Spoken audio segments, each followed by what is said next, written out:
HRPA 2015 speaking with Roman Krznaric. Roman is a TED speaker, best-selling author, professor, and someone who specializes in understanding empathy. Roman has 2 sessions at the HRPA, and he is an individual who is helping organizations understand how to have more meaningful workplaces. There's a real question about the search for fulfilling work today and whether organizations should be and how much they should be trying to create fulfillment for their workers. And it's obvious to me, as someone who's spent thousands of hours talking to thousands of people about career fulfillment, that it's essential for any organization to focus on, well, what do their workers really actually want? What do people really want? What does fulfillment look like? Because there are enormous misconceptions about it. I mean, we all know that money and status don't really motivate people as much as we think, but through having taught classes about career fulfillment at the School of Life in London, in Rio, in other countries as well, in other cities, we found that meaning actually looks like autonomy, it looks like being a wide achiever rather than a high achiever, and many other things that a lot of organizations don't think about.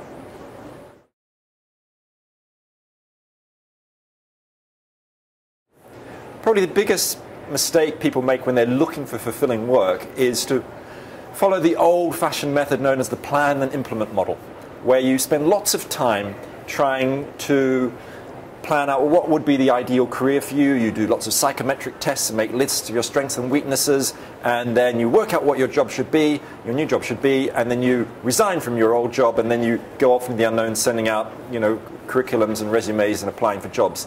That's a mistake. In fact, we have to turn that on its head. Instead of thinking first and acting afterwards, we need to act first and think later.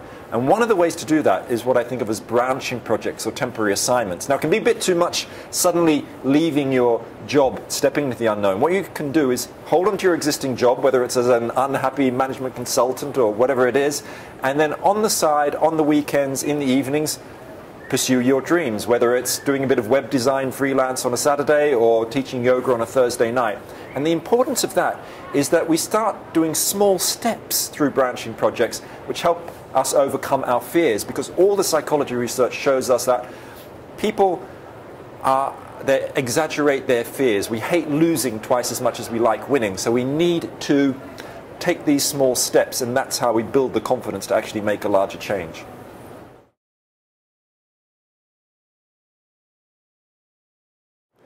I think empathy is one of those big concepts today which is more talked about than at any time in the last century. The idea of stepping into the shoes of other people, looking at the world through their eyes, really matters for organizations today who realize that they need empathy for creating good teams, for leadership, for innovation. Because if you can't see the world from another person's perspective, you can't make relationship with them.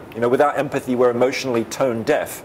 And I think that we need to be spreading empathy in organizations, but also in culture more generally. And what I've been doing is setting up the world's first empathy museum, which will be a traveling international exhibit starting in London in June 2015, but it will travel around the world, to Canada, to other countries, to Japan and other places like that. And what will happen in the Empathy Museum? Well, you walk in first and there might be a human library, where instead of borrowing a book like a normal library, you borrow a person for conversation. The kind of person you may not normally meet, maybe a Sikh teenager or an unhappy banker or a former war veteran. And you talk to them, you have conversations that help you overcome stereotypes and prejudices. And the Empathy Museum will be full of exhibits like that, which are conversational and experiential, and I hope can create a revolution of human relationships.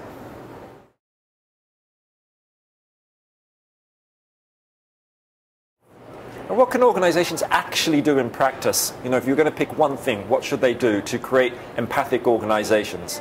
It's obvious what they should do. They should introduce empathy tests for new recruits. Anybody who's going to work in the company shouldn't just have the right technical qualifications and background. They should be doing a test which measures their emotional intelligence. And there's some really bad tests and there's some good ones. And the best one for measuring empathy is called the Reading the Mind in the Eyes test, where you're shown a set of eyes. And you try and work out what is the emotion you can see on their eyes, and you're given a choice of words. So it could be panicked, hateful, arrogant, or bored. And if you can match that well, you're very good at reading people's emotions, and that's one of the key skills of empathy. Very easy to implement, very cheap, big results.